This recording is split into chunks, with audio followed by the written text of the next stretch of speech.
Tadi untuk deklarasi pasangan bakal calon presiden dan juga bakal calon wakil presiden, yaitu Anies Baswedan dan juga Muhaimin Iskandar sudah berlangsung di Hotel Majapahit, Surabaya. Ada cerita sejarahnya juga mengapa lokasi ini dipilih. Namun saya ingin mengajak berbincang langsung bakal calon presiden dan juga bakal calon wakil presiden. Sebelumnya kami ucapkan selamat untuk deklarasi hari ini, Bapak. Saya mau tanya dulu, untuk koalisi Nasdem, PKB, PKS sudah cukup atau masih mau nambah lagi nih, Bapak? Begini, bagi kami, misi yang kami jalankan itu yang menjadi fokus. Untuk bisa menjalankan itu tentu kita berharap dapat dukungan lebih luas. Nah, kalau ada tambahan partai tentu senang, tapi sekarang sudah cukup untuk bisa mulai berproses. Kalau Pak Muhaimin gimana nih Pak? Ada nggak kira-kira potensi untuk partai lain yang nantinya dilirik untuk masuk ke koalisi? Pasti kita akan terus berusaha meyakinkan teman-teman dari partai lain, tetapi bukan bergantung partai lain, bergantung teman-teman kita sendiri untuk meyakinkan masyarakat dan rakyat. Sehingga kalau elektabilitas kita berdua ini naik, kemudian terjadi proses sosialisasi gagasan yang efektif, saya yakin teman-teman partai-partai akan tertarik. Ya. Pak, tapi gimana Pak untuk mengejar elektabilitas Pak? Karena untuk di sejumlah survei nih ya, untuk Pak Anies sendiri posisinya ketiga, untuk Caimin juga masih ada dibanding-banding kayak gitu Pak, dengan potensi cawapres lain. Apa strateginya mungkin Pak? Begini, ketika bicara survei itu potret hari itu. Nah, kita melihat ini berproses, kita menyampaikan gagasan, kita menyampaikan rencana, dan alhamdulillah dengan adanya kita bertiga, maka ada kepastian. Sehingga bagi masyarakat juga ketika berbicara tentang pilihan, maka ada pilihan yang sudah memiliki kepastian untuk bisa full tiket. Dan ini mungkin pertama kali ya di kita di periode ini. Jadi perlu waktu, tapi pengalaman kami di Pilkada Jakarta, kami belum pernah nomor 2 atau nomor 1 di survei, tapi ternyata kenyataannya berbeda dengan yang disurvei. Oke, Pak, kalau untuk Caimin sendiri gimana nih Pak nanti untuk kedepannya, mungkin strategi apa yang akan dipakai dalam Pilpres? Ya, dengan deklarasi ini maka kepercayaan masyarakat semakin tinggi bahwa kita bisa mengusung aspirasi, harapan yang berkembang di masyarakat.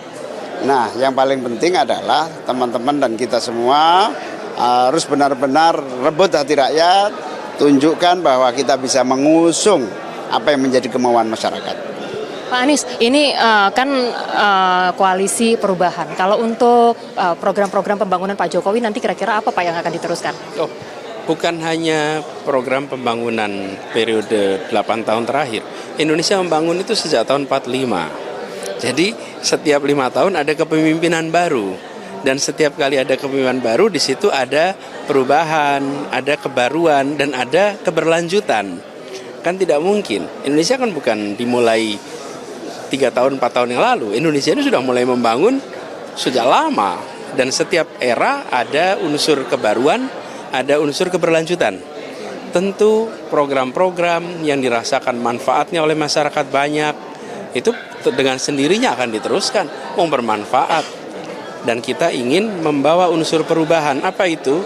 Unsur keadilan di dalam penyusunan kebijakan. Sehingga kebijakan-kebijakan yang kita buat dirasakan manfaatnya bukan hanya oleh sekelompok orang atau sekelompok wilayah, tapi oleh semua dan di semua wilayah. Jadi kita ingin yang disebut sebagai pembangunan itu bukan sekelompok, tapi semua. Itulah aspek keadilan yang ingin kita tonjolkan, sehingga kebijakan-kebijakan yang dibuat dirasakan manfaatnya oleh lebih banyak orang. Yang juga jadi penasaran banyak orang, tiba-tiba jadian gitu Pak, tiba-tiba bersama. Kapan PDKT-nya Pak? Apa yang membuat akhirnya klop gitu Pak, satu sama lain antara Pak Anies dengan Pak Muhaimin? Ya, kalau perjodohan itu biasanya yang pacaran lama nggak jadi malah. Yang tiba-tiba jadi, itulah takdir, itulah kesempatan yang diberikan Tuhan agar perjodohan yang biasanya gitu, malah banyak itu yang mahasiswa di skripsinya ditulis untuk sayangku ini, begitu kawin nggak sama yang dia. Jadi tapi belum dijawab nih Pak, persamaannya apa nih Pak antara Pak Anies dengan Pak Muhaimin, persamaannya? Oh, banyak sekali, kita sama-sama mahasiswa, sama-sama pernah bergerak sebagai mahasiswa di UGM, bergerak sebagai aktivis. Jadi terkenalnya Pak Anies lebih aktif di HMI, saya di PMII. Ini sama-sama bergerak. Pak Anies juga disenangi kalangan penggerak sosial gitu ya. Saya juga punya grassroots yang saya kira potensial untuk menjadi kekuatan. Ya, dan saya ingin jelas Gus Muhaimin ini rekam jejak aktivismenya itu panjang. Apa sih artinya kalau aktif sejak muda itu? Semangatnya tinggi. Tidak mungkin bisa menjaga aktivisme begitu panjang apabila tidak punya daya juang, daya semangat yang besar. Dan pengalamannya lengkap. Di eksekutif pernah, di legislatif pernah. Saya belum pernah menjadi anggota DPR. Beliau pernah jadi anggota DPR. Saya pernah menjadi gubernur, beliau belum pernah menjadi gubernur. Kita sama-sama pernah di aspek kementerian. Jadi mudah-mudahan kombinasi ini akan bisa membuat apa yang menjadi misi kita lebih mudah untuk kita laksanakan. Sehingga bagi rakyat juga ketika mereka membandingkan kepemimpinan, mereka akan bandingkan siapa yang kira-kira lebih bisa memberikan yang dijanjikan bagi kami, supaya terjadi perubahan di kondisi keluarga-keluarga di Indonesia. Siap, luar biasa. Pak, satu lagi nih sama untuk Caimin pertanyaannya. Ini sejauh ini bagaimana komunikasi dengan Pak Jokowi? Sudah dapat apa saja? Ya, karena ini mendadak, saya belum sempat bertemu langsung, tetapi saya komunikasi dengan teman-teman yang biasanya bersama beliau. Siap, terima kasih. Sukses selalu untuk perjalanan politiknya nanti ke depan 2024-2029. Terima kasih banyak.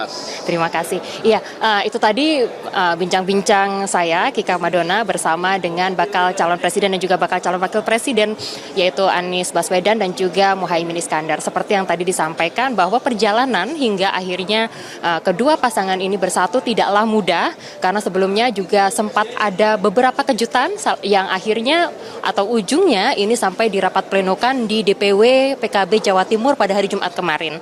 Hasilnya dari hasil rapat pleno tersebut disimpulkan bahwa PKB memberikan restu atau sinyal baik untuk menerima tawaran Nasdem agar bergabung dengan Anies Baswedan sebagai pasangan calon presiden dan juga bakal calon wakil presiden.